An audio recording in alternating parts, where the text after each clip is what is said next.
Students, नवांकुर डिजी lessons में आप सभी का स्वागत है।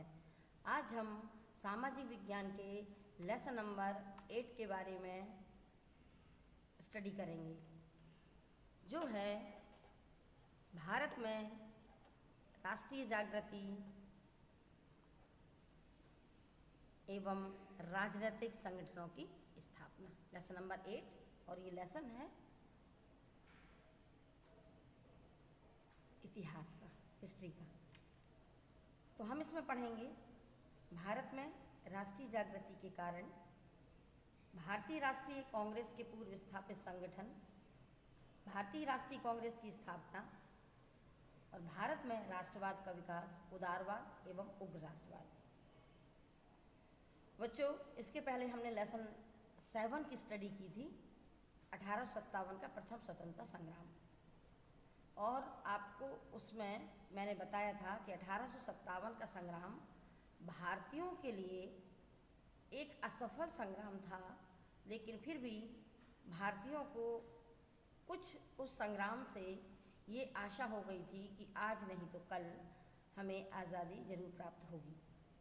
लेकिन जब असफल हो गई तो फिर भारतीयों के मन में थोड़ी सी निराशा एवं शांति छा गई, और ये जो 1857 का संग्राम था, ये संगठित रूप से अंग्रेजी शासन की समाप्ति के लिए प्रथम सशस्त्र संघर्ष था। इसके पहले भारतीयों ने अंग्रेजों के खिलाफ कभी भी शस्त्र नहीं उठाए थे, लेकिन इसमें शांति तो जरूर छा गई थी, परंतु स्वतंत्रता संग्राम की स्मृति जनमानस में विद्यमान रही और उन्हें ये लगने लगा कि हम गुलामी की जंजीरों से बहुत जल्दी आज़ाद हो जाएंगे यदि हम इसी तरह से संघर्ष करते रहें। अब 57 की समाप्ति और 58 का आना, और इस तरह से धीरे धीरे 58 के पश्चात भारतीयों में 1858 के पश्चात भारतीयों में जो चेतना जागृत हुई वह विशुद्ध रूप से भारतीय थी। यानी भारतीय जो हैं वो चेतना से जाग चुके थे, चेतना आ गई थी उनमें। भारतीयों ने यह अनुभव किया कि उनके और अंग्रेजी प्रशासन के हितों में भिन्नता है, और अंग्रेज अपने स्वार्थों को पूर्ण करने के लिए भारतीयों का शोषण करते हैं। उन्हें यह भी आभास हुआ कि जब तक वे स्वयं नींद से नहीं जागेंगे और स्वतंत्रता, आत्मसम्मान, अखंडता तथा भारतीय होने के गर्व की भावना से कार्य नहीं करेंगे, देश गुलाम ही बना रहेगा। इस प्रकार की भावनाओं से भारतीयों में राष्ट्रवादी भावनाएं भर दी। तो आप ये जितनी बात मैंने बताई, इससे आपको ये समझ में आ गया होगा कि 1857 का संग्राम भारतीयों के लिए कितना महत्वपूर्ण संग्राम था। और इस संग्राम को भारतीयों ने तो 1857 का संग्राम कहा, लेकिन अंग्रेजों ने इसे सैनिक विद्रोह की संज्ञा दी और इसके महत्व को कम आंका। उन्होंने कहा कोई संग्राम नहीं था, ये सिर्फ एक विद्रोह था। अब भारत में राष्ट्रीय जागृति के कारण, किन कारणों से भारत में राष्ट्रीय जागृति हुई, यानी राष्ट्र कैसे जगा अंग्रेजों के विरुद्ध, तो सबसे पहला है राजनीतिक कारण। 1857 के प्रथम स्वतंत्रता संग्राम के पूर्व ही ब्रिटिश शासन के संरक्षण में ईस्ट इंडिया कंपनी ने संपूर्ण भारत को अपने अधिकार में ले लिया था। यानी 1600 में जब ईस्ट इंडिया कंपनी भारत आई, उसके बाद उसने राजनीतिक सत्ता स्थापित की और धीरे धीरे करके पूरे भारत को अपने संरक्षण में ले लिया। 1857 की घटनाओं के पश्चात भारत में कंपनी का राज्य समाप्त हो गया। 57 और कहाँ पहुँच गया? भारत का शासन सीधे ब्रिटिश शासन के अधीन हो गया। ब्रिटिश संसद ने 1858 का अधिनियम पारित कर प्रशासकीय परिवर्तन किए। अब ये 1858 का अधिनियम क्या है और प्रशासकीय परिवर्तन क्या है, ये इसी लेसन में आगे इनका पूरा वर्णन होगा। परंतु इससे भारतीयों की स्थिति में कोई सुधार नहीं हुआ। 1858 में ही महारानी विक्टोरिया ने अपने घोषणा पत्र में देसी रियासतों के शासकों और भारतीय जनता को आश्वासन दिए थे, जिनका आशय यह था कि पूर्व की गलतियों को दोहराया नहीं जाएगा तथा भारतीयों के प्रति भेदभाव का व्यवहार नहीं किया जाएगा। परंतु इस घोषणा पत्र में उल्लिखित आश्वासनों का सरकार ने कभी भी पालन नहीं किया, और ईस्ट इंडिया कंपनी जिस तरह से भारतीयों पर अत्याचार कर रही थी, वो अत्याचार पूर्ववत जारी रहे। दूसरा जो कारण था वो कारण था धार्मिक एवं सामाजिक पुनर्जागरण। धार्मिक एवं सामाजिक सुधार आंदोलन ने राष्ट्रवाद के विकास में महत्वपूर्ण भूमिका निभाई और इन सुधार आंदोलनों के प्रणेता राजनीतिक जागृति के पथ प्रदर्शक बने। इस आंदोलन ने भारतीयों के हृदय में भारतीय संस्कृति के प्रति सम्मान की भावना उत्पन्न की। सामाजिक और धार्मिक सुधार आंदोलन के प्रणेता राजा राममोहन राय, स्वामी दयानंद सरस्वती, रामकृष्ण परमहंस, स्वामी विवेकानंद, श्रीमती एनी बेसेंट आदि ने भारतीयों में स्वधर्म, स्वदेशी और स्वराज्य की भावना जागृत की। ये वो विद्वान थे जो भारतीयों को जगाने का काम करते थे, यानी राष्ट्र हित की भावनाओं की आशा जो है जो भारतीयों में जगाया करते थे। फिर कुछ कारण और भी आ गए जिससे कि भारतीयों को ये लगने लगा कि हमारे और अंग्रेजों के हित एक समान नहीं है। तो तीसरा कारण था पाश्चात्य शिक्षा, संस्कृति और विचारकों का प्रभाव। अंग्रेजी शिक्षा का प्रचार लॉर्ड मैकाले ने भारतीय राष्ट्रीयता को जड़ से समाप्त करने के उद्देश्य से किया था। लॉर्ड मैकाले भारत में अंग्रेजी भाषा का प्रचार कर एक ऐसा वर्ग तैयार करना चाहता था जो ब्रिटिश साम्राज्य के हित संवर्धन के लिए कार्य करे, यानी ब्रिटिश साम्राज्य के हितों की रक्षा करने के लिए भारतीय काम करें। क्योंकि भारतीयों को अंग्रेजी भाषा का ज्ञान नहीं था, इसलिए लॉर्ड मैकाले ये चाहता था कि भारतीयों को अंग्रेजी शिक्षा दे दी जाए जिससे कि वो हमारे लिए काम कर सकें और उन्हें हमारी बात जल्दी समझ में आ जाए। परंतु अंग्रेजी शिक्षा ने भारतीयों को विदेशी बंधन से मुक्त होने की प्रेरणा दी। अंग्रेजी शिक्षा का ज्ञान होने के कारण भारतीय पाश्चात्य साहित्य, विचार, दर्शन और शासन प्रणाली से परिचित हुए। जैसे ही भारतीयों को अंग्रेजी का ज्ञान हुआ, उन्हें समझ में आ गया कि पाश्चात्य संस्कृति क्या है, उसके विचार क्या हैं और शासन प्रणाली किस तरह से काम कर रही है। तो ये जो लॉर्ड मैकाले की जो शिक्षा नीति थी उसने भारतीयों को जगाने में अपनी विशेष भूमिका अदा की। पाश्चात्य शिक्षा ने भारतीयों को राष्ट्रीयता, स्वतंत्रता, समानता और लोकतंत्र जैसे आधुनिक विचारों से अवगत कराया। नेक्स्ट जो पॉइंट है वो है समकालीन यूरोपीय आंदोलनों का प्रभाव। जिस समय भारत अपने आज़ादी के लिए लड़ रहा था, उस समय विश्व के कुछ और देश भी अपनी आज़ादी के लिए अपनी आवाज़ बुलंद कर रहे थे। तो जब भारतीयों को अंग्रेजी शिक्षा का ज्ञान हुआ तो ब्रिटिश साम्राज्य की स्थापना के कारण भारत में अंग्रेजी शिक्षा का प्रचार प्रसार हुआ, जिसके फलस्वरूप भारतीयों का पाश्चात्य जगत के साथ घनिष्ठ संपर्क स्थापित हुआ। इंग्लैंड में सुधार आंदोलन, इटली, जर्मनी, रोमानिया और सर्बिया के स्वतंत्रता संग्राम आदि आंदोलनों ने भारतीयों को अपने अधिकारों हेतु संघर्ष के लिए प्रेरणा दी। इसी प्रेरणा के कारण भारतीय अपनी मातृभूमि को स्वतंत्र कराने के लिए बेचैन हो उठे। ये सब कुछ कैसे संभव हुआ? ये सब कुछ अंग्रेजी शिक्षा के ज्ञान के कारण संभव हुआ। तो अगला जो है वो पॉइंट है यातायात एवं संचार के साधनों का विकास। भारतीयों को अंग्रेजी का ज्ञान हो चुका था और यातायात एवं संचार के साधन अंग्रेजों ने अपने लिए रख छोड़े थे, लेकिन जैसे ही अंग्रेजी का ज्ञान हुआ वैसे ही भारतीय भी इन साधनों का उपयोग करने लगे। अंग्रेजी साम्राज्य की स्थापना के पश्चात भारत में यातायात के साधन विकसित किए गए। रेल, तार, डाक, सड़क, पुल आदि का निर्माण अंग्रेजी साम्राज्य की सुरक्षा और आर्थिक शोषण की दृष्टि से किया गया था। यातायात के साधनों के विकसित होने से भारतीयों को लाभ हुआ और एक स्थान से दूसरे स्थान पर लाने ले जाने की सुविधा हो गई, जिससे विचारों का आदान प्रदान आसान हो गया। इस प्रकार अप्रत्यक्ष रूप से भारतीयों के संगठित होने तथा उन्हें राजनीतिक एकता के सूत्र में बांधने में यातायात एवं संचार के साधनों की बड़ी सहायता मिली। आपने लेसन नंबर 7 में देखा होगा कि असफलता का एक सबसे बड़ा कारण था संपर्क भाषा का अभाव, क्योंकि भारतीयों के पास कोई अपनी एक भाषा नहीं थी। अलग अलग प्रांतों में अलग अलग भाषा बोली जाती थी, लेकिन जैसे ही अंग्रेजी का ज्ञान हुआ भारतीय एकजुट होने लगे। 6 पॉइंट है प्राचीन भारतीय संस्कृति का प्रभाव। 19वीं सदी में प्राचीन भारतीय साहित्य की खोज का कार्य प्रारंभ हुआ। भारतीय और पश्चिम के विद्वानों के सहयोग से संस्कृत भाषा के अनेक महत्वपूर्ण ग्रंथों का अनुवाद अंग्रेजी भाषा में किया गया।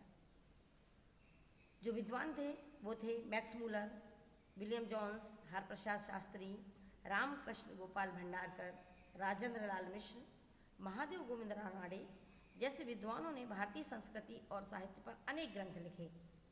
इनकी रचनाओं का व्यापक प्रभाव भारतीयों पर पड़ा और अपनी संस्कृति की श्रेष्ठता का ज्ञान होने से उनमें आत्मविश्वास और स्वाभिमान की भावना अंकुरित हुई।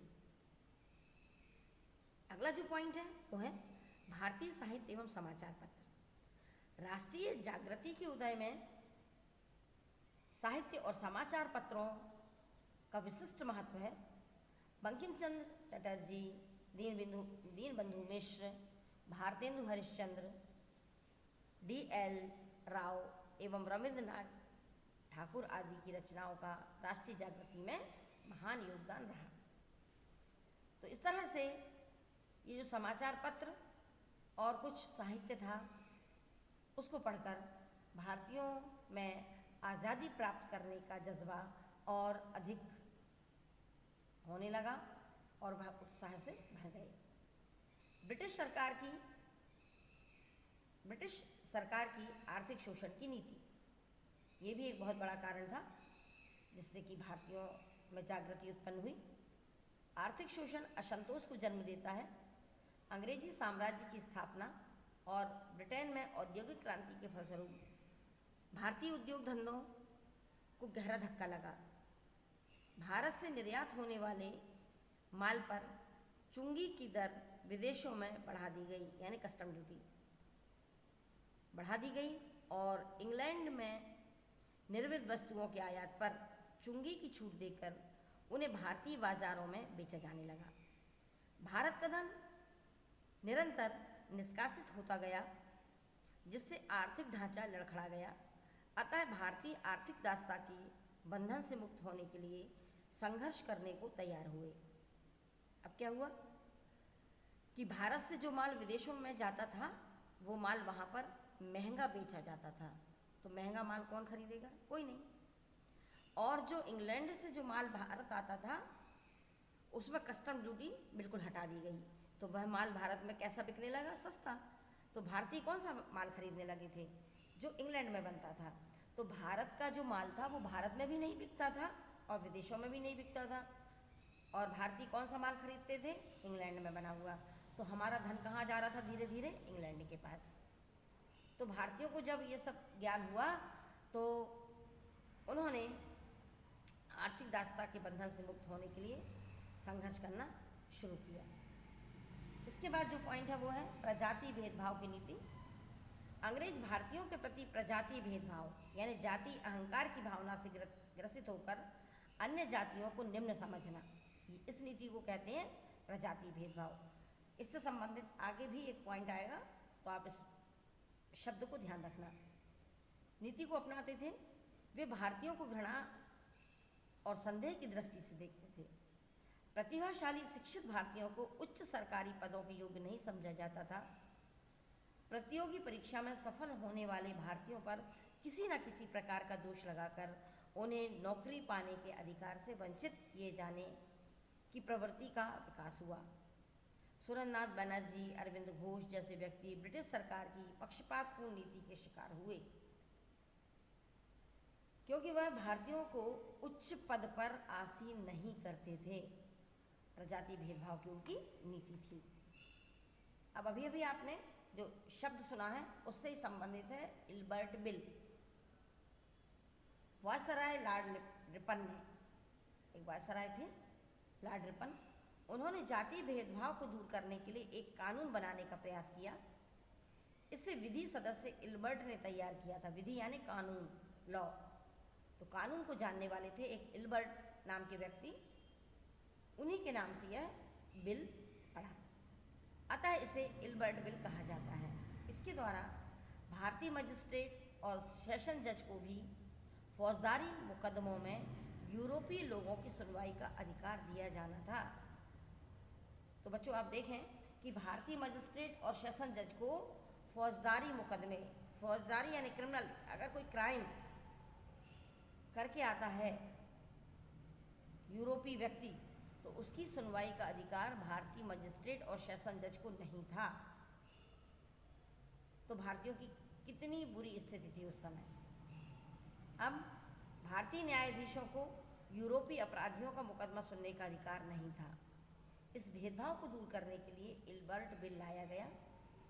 भारत में बसने वाले यूरोपियों ने इल्बर्ट बिल का संगठित होकर विरोध किया और इसे काला कानून माना। अंततः ब्रिटिश सरकार को इल्बर्ट बिल वापस लेना पड़ा। भारतीयों के मन पर इसका गहरा प्रभाव पड़ा और इल्बर्ट बिल का अंग्रेजों द्वारा विरोध प्रजातीय भेदभाव की नीति को उजागर करता है। ये समझ में आ गया कि अंग्रेज जो हैं उनकी नीति प्रजातीय भेदभाव से परिपूर्ण थी। तो ये था इल्बर्ट बिल। अब ये अभी आपने पढ़े भारत में राष्ट्रीय जागृति के कारण। अब हम देखेंगे कांग्रेस की स्थापना के उद्देश्य। तो कांग्रेस की स्थापना किसने की थी? कांग्रेस की स्थापना A.O. ह्यूम ने की थी 1885 में। अब कांग्रेस की स्थापना उन्होंने क्यों की थी? उन्होंने अपना उद्देश्य बताया। इतिहासकारों का कहना है कि ह्यूम और उनके साथियों ने अंग्रेजी सरकार के इशारे पर ब्रिटिश साम्राज्य की सुरक्षा कवच के रूप में कांग्रेस की स्थापना की। सुरक्षा कवच कि अंग्रेजों को कोई परेशानी भारतीयों से न हो।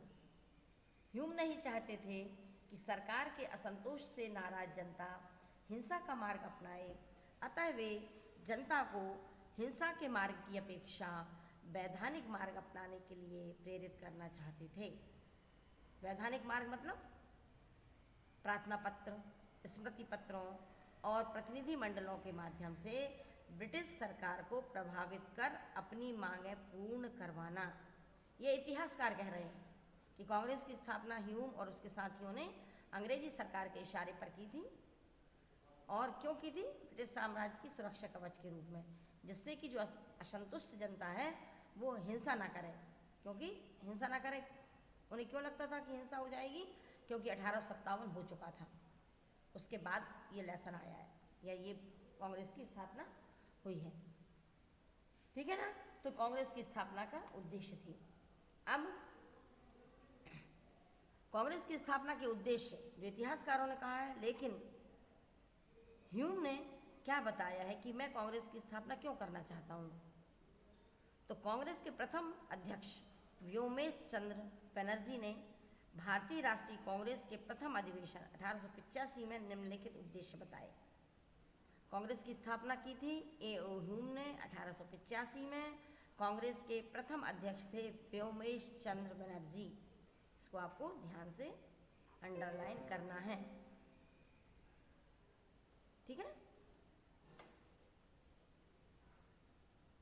तो पहला उद्देश्य उन्होंने बताया, साम्राज्य के विभिन्न भागों में देश हित के कार्यों में संलग्न ऐसे सभी व्यक्तियों में परस्पर घनिष्ठता और मित्रता को बढ़ावा देने की दिशा में कार्य करना जो अत्यधिक उत्साही हैं।